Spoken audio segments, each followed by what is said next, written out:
Faye can fit out of any Mike Hammer book or movie. I mean, when Humphrey Bogart says, yes, you're going to jail, but you were involved in killing my partner, but I'll still wait for you. Okay? That is a mall. You know, but it means that there's more character there. Faye is that way. In fact, I did ask the lady who did the American voice actor for Faye if for the ending of the Bebop show, if I asked if I brought up Breakfast at Tiffany's with Audrey Hepburn as the main, and she said I nailed it. If you want to see the ending of Faye, go look at the end of Breakfast at Tiffany's, because at the end, I will say that when Audrey Hepburn goes out in the rain and looking for Cat, is she looking for Cat because she's worried about Cat? Or is she going out there because she's found she actually needs somebody? Okay? At the end, both characters drop their facades. When Faye comes back to the ship, after looking for her quest to find out who she really was, Jet looks over, or can't remember if it was Jet or Spike, but they look. So I thought you were looking for your past, and she goes, yes, I found it, but there was nothing there.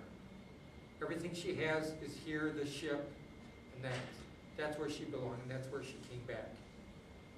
Okay? So that, if they keep that aspect of the show with the character dynamics, they'll nail it. What they're going to do with Ed, that's going to be my surprise. That I want to see. If they do it right, I'll cry if they blow it.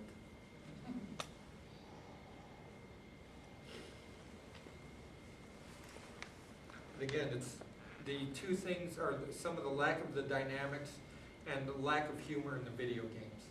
I think that people can do a lot to add humor into video games if they would only go back and spice up the dialogue with a couple of snide remarks in a way that are actually, you can actually build on something instead of just trash talk where you tear things down. But the other is, if you're going to have a video game and things are going to go on, rather than just jump, smash, or whatever, go back to your silent films. I'd love to see some video games with silent movie gags in them. You can rearrange those for modern levels and things. You can have that little twist where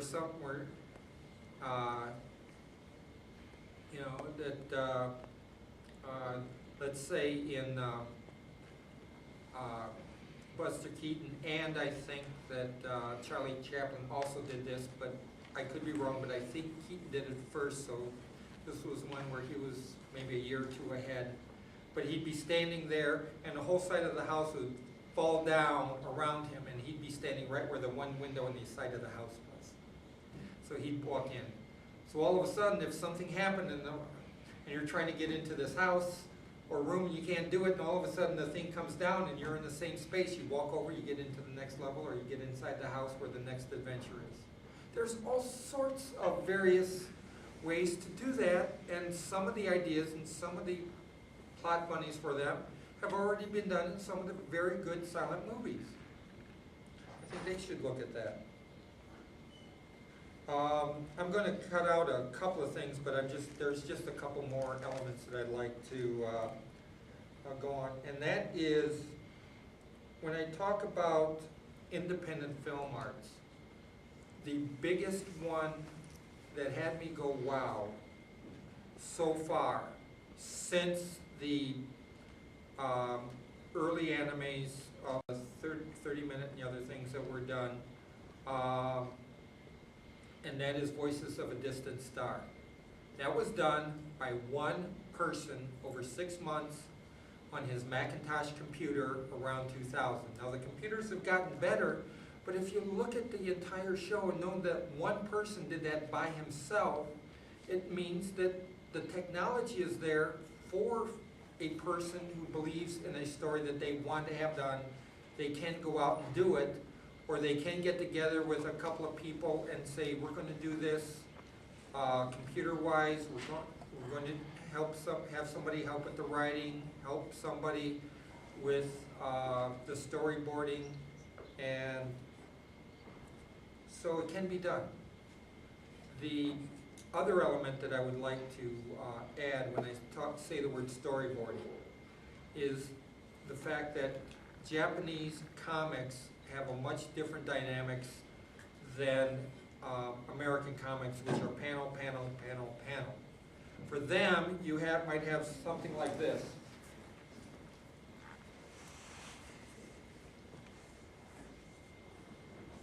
You'll have trees, grass, trees, maybe a little mountain off into the distance.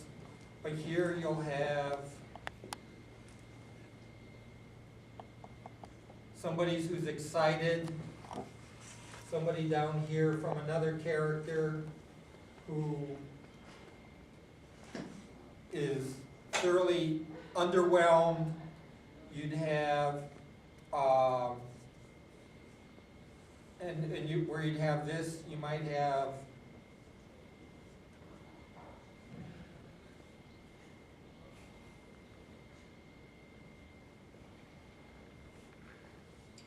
so what you have is everything here with the different characters is going along in this field with the mountain in the background. They might be going to the mountain as part of their quest. There was my favorite scene which is also from my favorite anime, but you had two girls, and it was the Slayer Special Series. And you had two girls who did not get along whatsoever, and they're both sorceresses for hire. Now the theme of the Slayer Special Series is, look, you might be independent sorceresses for hire or independent businesswoman, but 3/4 of everybody who hires you knows nothing of what they're doing and are either that or they're total jerks. And trust me, a lot of humor comes out. But in the show, you'd have the two girls who were broke, had to get part-time jobs as waitresses. They were told, act undercover, don't be your over-the-top dynamic self, and they get hollered at a lot. But here they are at a party, one of them's down here, one of them's over here, okay? But the point is, the eye contact was across 2 pages. So even though there's things going on here, there's things going on over here, the whole thing is between these 2 corners of the page. And that means that as a comic book, it's much more of a storyboard format. And that's what I tell a few of the people come to the store when they say, oh, I'd like to do a anime comic. Fine. The How to Draw comic books will tell you how to draw the figures, how to work with the emotions, with the close-ups, with the dynamics. I tell them, take some film editing courses, take some photography or film camera work on how to do close-ups, how to do a broad pan, how to do a couple of other things, so that when you have 2 or 3 things going on at once, 2 people might be smiling, but one of them might be smiling with a knife hidden behind his back. Okay? If you're going to take one artist I know of who did spend time in Japan as a artist on Japanese anime, was told he was given a small car and come back with about 50 different poses from that one little car. Well, that may not have anything to do with that particular car, but what it means is, how can he do things with a simple car so that you can tell 50 different stories with it. And that's what anime is about. That is what has taken it to the next level.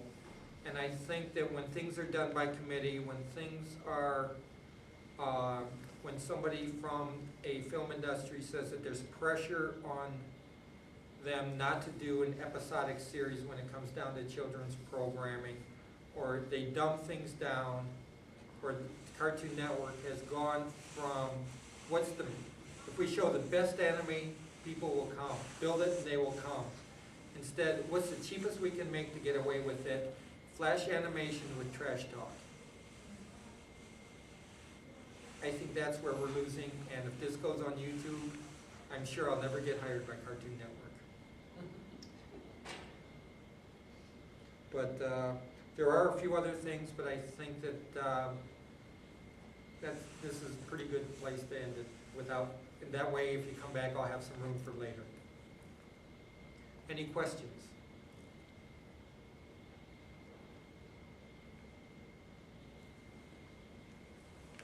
Okay.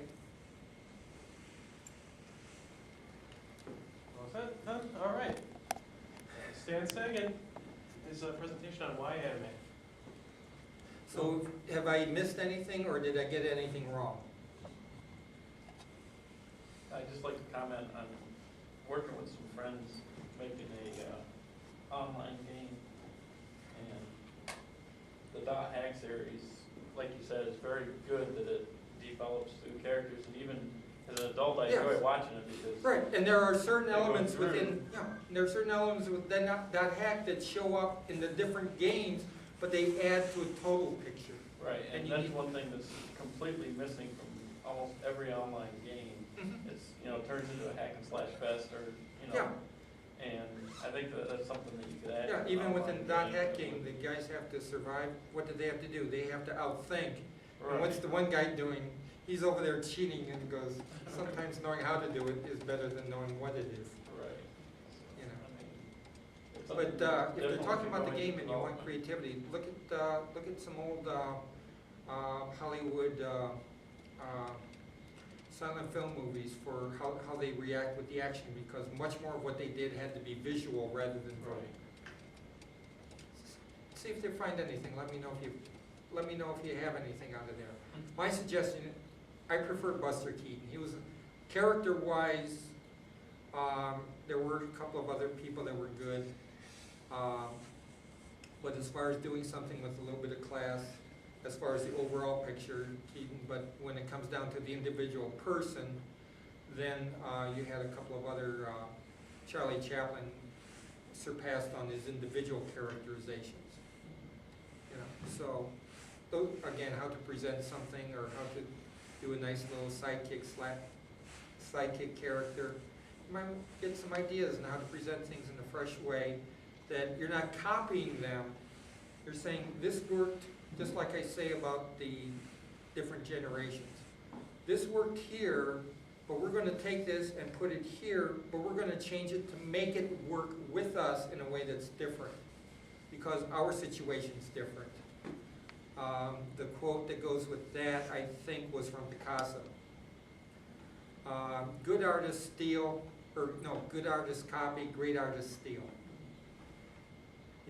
But you steal and rework it and make it fit. So you're not cutting and pasting, you're taking, moving it around, playing with it, building on it, stretching it, do all sorts of things in order to make it fit for you, that takes things to that next level. Anything else? Thank you.